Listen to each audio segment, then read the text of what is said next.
பரிகார ஸ்தலங்கள் பகுதியிலே நாம் பொதுவான விஷயங்களை பற்றி தொடர்ந்து பார்த்து கொண்டிருக்கிறோம். பொது தகவல்களாக இறை வழிபாட்டிற்கும் ஜோதிடத்திற்கும் ஆன்மீகத்திற்கும் தொடர்புடைய சில பொதுவான விஷயங்களை எல்லாம் தெரிந்து கொண்டிருக்கிறோம். அந்த வரிசையிலே இன்றைய தினம் நாம் பார்க்கவிருப்பது என்னவென்றால் வழிபாடு, பிரார்த்தனை, பரிகாரம். வழிபாடு, பிரார்த்தனை, பரிகாரம், 3 வார்த்தைக்கு என்ன வித்தியாசம்? எல்லாமே சாமி கும்பிட்றது தான். வழிபாடுன்னா சாமி கும்பிட்றது, பிரார்த்தனைனாலும் சாமி கும்பிட்றோம், பரிகாரம் அதுவும் சாமி கும்பிட்றது தான், வேறு ஒன்றும் கிடையாது. எல்லாமே சாமி கும்பிட்றது தான். இப்போ ஏன் இந்த மாதிரி தனித்தனி வார்த்தைகளால் சொல்கிறோம்? வழிபாடுன்னா சாப்பாடு மாதிரி, அது டெய்லி சாப்பிட்ணும். சாப்பாட்டுக்கு நாள் இதெல்லாம் கிடையாது. டெய்லி பசிக்கும், டெய்லி சாப்பிட்டுட்டே இருப்போம். காலையில் பசிக்கும், மறுபடியும் மத்தியானம் பசிக்கும், நைட்டு பசிக்கும். அந்த மாதிரி டெய்லி சாமி கும்பிட்றதுக்கு பேர் தான் வழிபாடு. தினசரி இறைவனை வணங்குவது நமது கடமை. கிடைத்தற்கரிய மனித பிறவியை நமக்கு இறைவன் அளித்திருக்கிறான். அந்த மனித பிறவி நமக்கு கிடைத்திருப்பதால் அதற்காக வேண்டிய இறைவனை நாம் வணங்க வேண்டும். இறைவனை வணங்குவதற்கு காரணங்களே தேவையில்லை. எல்லோருமே வழிபட வேண்டும். தினசரி இறைவனை வழிபட வேண்டும். எல்லோரும் வழிபட வேண்டும். அனைவரும் தினசரி இறைவனை வழிபட வேண்டும். அதற்கு பெயர் தான் வழிபாடு. அதனால தான் சாப்பாடு மாதிரி அப்படின்ட்டேன். சாப்பாடு எல்லாரும் சாப்பிடுவாங்கள்ல, டெய்லி சாப்பிடுவாங்கள்ல, அந்த மாதிரி இது. சரி, அப்போ பிரார்த்தனைனா என்ன? ஏதேனும் ஒன்றை வேண்டுவது பிரார்த்தனை. சாதாரணமாக டெய்லியே கோவிலுக்கு போகிறதுங்கிறது இறை வழிபாடு. கடவுளே, என் பையன் பரீட்சையில் 98% மார்க் வாங்கினான்னா உனக்கு நான் 108 தேங்காய் உடைக்கிறேன், இப்படி எதாவது வேண்டின்றா அதுக்கு பேர் பிரார்த்தனை. இறைவனிடம் சிறப்பாக சில விஷயங்களெல்லாம் வேண்டும் என்று நாம கேட்பதற்கு பெயர் பிரார்த்தனை. பிரார்த்தித்தல் அப்படின்னா to pray. What is your prayer? ப்ரேயர்னால் கடைசியாக நம்ம என்ன கேட்குறோங்கிறது. ஈவன் கோர்ட்டில் கேஸ் ஃபைல் பண்ணும்போது கூட கடைசியில் ப்ரேயர் அப்படின்னு ஒன்று வரும். நம்ம அந்த இதெல்லாம் போடுவோம், அஃபிடவிட்லாம் போடுவோம். ஒரு பெட்டிஷன் ஃபைல் பண்ணுறோன்னு வச்சுங்க கோர்ட்டில், கடைசியில் எல்லாத்தையும் முடிச்சுட்டு சம்மப் பண்ணி நம்மளுடைய ஏன் இந்த why this case has been filed, what is the grievance, what we are deprived of அப்படிங்கிறதெல்லாம் சொல்லிவிட்டு கடைசியில் ப்ரேயர் அப்படின்னு ஒன்று கேட்போம். அந்த ப்ரேயரில் எனக்கு இந்த மாதிரி வேணும், ஆர்டர்ஸ் வேணும்னு சொல்லி கேட்போம். அந்த மாதிரி கடவுள்கிட்ட பண்ணுற ப்ரேயர்லையும் நம்ம ஏதாவது ஒன்று முன்வைத்து, ஒரு கோரிக்கையை முன்வைத்து நாம் கேட்பது தான் பிரார்த்தனை. மூத்த பொண்ணுக்கு எல்லாம் பொன் குழந்தையாக பிறந்துட்டு, 2வது பொண்ணுக்கு புள்ள குழந்தை பிறக்கணும், அதுக்காக நான் கோவிலை சுற்றுறேன், திருத்தணிக்கு போய் அடிவாரத்துலேருந்து படியேறி மேலே ஏறி போய் முருகனை பிரார்த்தனை பண்ணின்னு வரேன்னு சொல்லி வேண்டிட்டு வரோம் இல்லையா, அதுக்கு பேர் தான் பிரார்த்தனை. அதுதான் ப்ரேயர். பிரார்த்தித்தல், வேண்டுதல். அந்த பிரார்த்தனை செய்யும்போது அதில் ஏதாவது நம்மளே நான் அதை பண்ணுறேன் இதை பண்ணுறேன்னு ஏதாவது வேண்டிக்குவோம். கண்டிஷனல் பிரார்த்தனை, அன்கண்டிஷனல் பிரார்த்தனை 2 இருக்குது. நீ இதை கொடு முருகா, எனக்கு இந்த வரத்தை கொடு அப்படின்னு சொல்லிவிட்டு அவனை சுற்றிக்கிட்டே இருக்கிறது பேர் அன்கண்டிஷனல். முருகா, நீ இந்த வரத்தை கொடுத்தேன்னா உனக்கு நான் வெள்ளியில் வேல் வாங்கி வைக்கிறேன் அப்படின்னா அது கண்டிஷனல். பிரார்த்தனையில் கண்டிஷனல், அன்கண்டிஷனல்னு 2 இருக்குது. நிபந்தனைக்கு உட்பட்டது, நிபந்தனைக்கு உட்படாதது. நிபந்தனையற்ற பிரார்த்தனை, நிபந்தனையான ஒரு பிரார்த்தனை, அந்த மாதிரி 2 பிரார்த்தனை இருக்குது. இதில் 3வதாக ஒன்று இருக்குது, அதுதான் பரிகாரம்.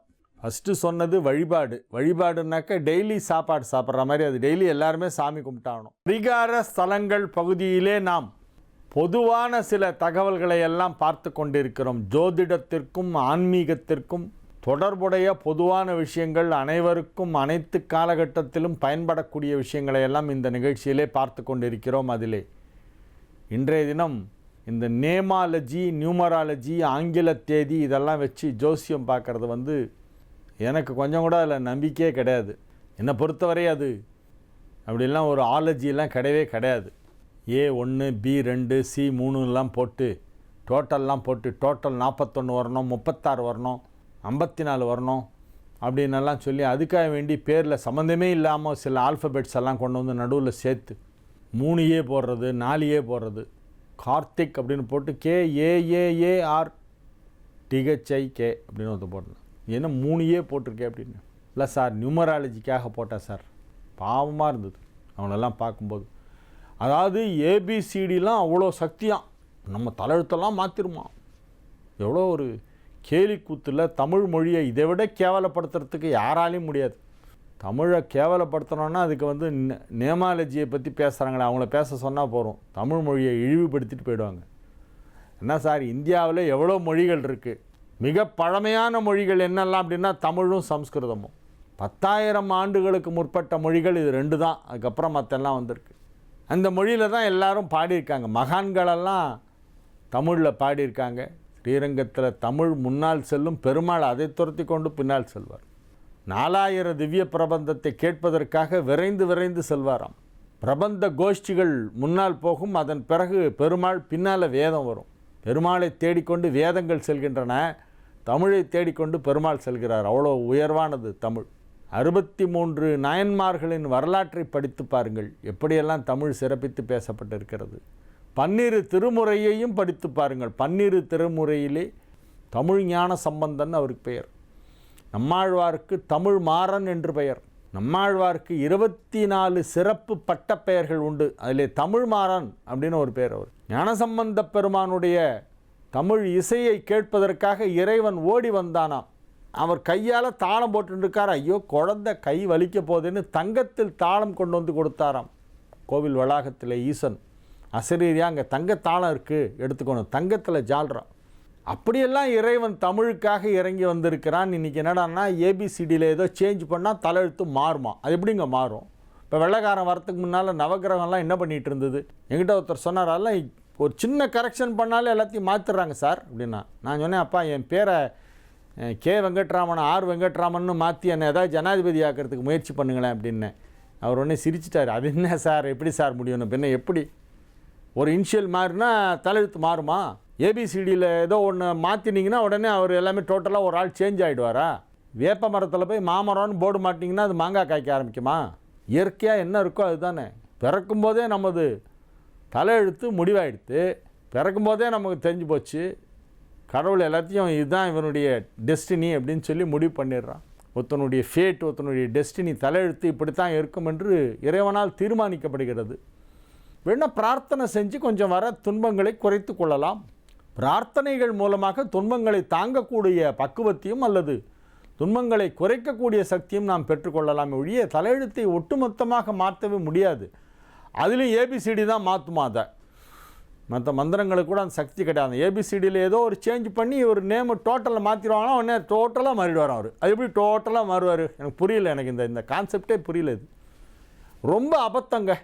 எனக்கு தெரிஞ்சு உலகத்திலேயே மிகப்பெரிய மூட நம்பிக்கை எது அப்படின்னாக்கா, ஏபிசிடிலாம் ஏதோ சக்தி இருக்குது, நம்பர் இருக்குது, அது டோட்டல் போட்டு மாற்றினாக்கா தலையெழுத்து மாறும்னு சொல்கிறாங்களே. இந்த நேமாலஜி, இந்த சோகால்டு நேமாலஜி அண்ட் நியூமராலஜி இருக்கே, அதுதான் உலகத்திலேயே மிகப்பெரிய மூட நம்பிக்கை அப்படிங்கிறது ஆணித்தரமான கருத்து, என்னோட கருத்து. அதனால் அதிலெல்லாம் போய் மாட்டிக்காதீங்க, ஏமாந்துடாதீங்க. அழகாக பேர் வைங்க. குழந்தைங்களுக்கு பேர் வச்சா அது உச்சரிக்கிறதுக்கு சுலபமாக இருக்கணும். அதில் ஏதாவது ஒரு அர்த்தம் இருக்கணும், ஒரு மீனிங் இருக்கணும். மீனிங்கே இல்லாமல் இப்போல்லாம் பேர் வைக்கிறாங்க. கேட்டால் நெட்டில் போட்டிருக்கு சார், அதுக்கு மீனிங் சார் அப்படின்னா, நெட்டில் போய் பார்த்தாக்க அந்த மீனிங் தப்பாக இருக்குது.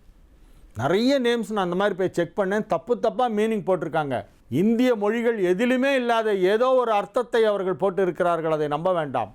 நெட்டை பார்த்து பேரை வைக்காதீங்க. உங்களுடைய ஃபேமிலி டெய்ட்டி என்ன, உங்களுடைய முன்னோர்களுடைய பெயர்கள் என்ன, நீங்கள் வணங்கும் தெய்வத்தின் பெயர் என்ன, அந்த குழந்தை பிறந்த நட்சத்திரத்திற்கு என்ன எழுத்தில் பெயர் ஆரம்பிக்க வேண்டும், அதையெல்லாம் பாருங்கள். நெட்டில் போட்டிருக்கு அப்படின்னு சொல்லி ரொம்ப அபத்தமாக ஒருத்தர் பேர் வச்சுருந்தார். அவங்க ஏதோ அம்மா பேர் அப்பா பேர் எல்லாத்தையும் ஏதோ காயின் பண்ணி மீனிங்கே இல்லாமல் ஏதோ ஒரு பேர் இருந்தால் அதில் ஒரு அர்த்தம் இருக்கணும். ஏதாவது ஒரு அர்த்தம் இருக்கணும். ஒன்றா ஏதாவது ஒரு சாமி பேராக இருக்கணும், இல்லைன்னா அதில் ஏதாவது ஒரு அந்த சொல்லுக்கு ஒரு பொருள் இருக்க வேண்டும். பொருளற்ற சொல்லாக மீனிங்லெஸ் வேர்டு ஏதோ ஒன்றத்தை கொண்டு வந்து சும்மா ஒரு 5 ஆல்ஃபபெட்டை கோத்து அதை ஒரு உச்சரிக்க கூட முடியாத அளவுக்கு கஷ்டமான ஒரு பேரை வச்சு மீனிங்கே இல்லை. கேட்டால் நெட்டில் இருக்குது, நெட்டில் அப்படி சொன்னால் பியூட்டிஃபுல்னு அர்த்தம் அப்படின்றான். நெட்டில் போய் பார்த்தா பியூட்டிஃபுல் போட்டிருக்கான், அவங்க சொன்ன அந்த வெப்சைட்டில் போய் பார்த்தா. பட் எங்கே பியூட்டிஃபுல்னு அர்த்தம்?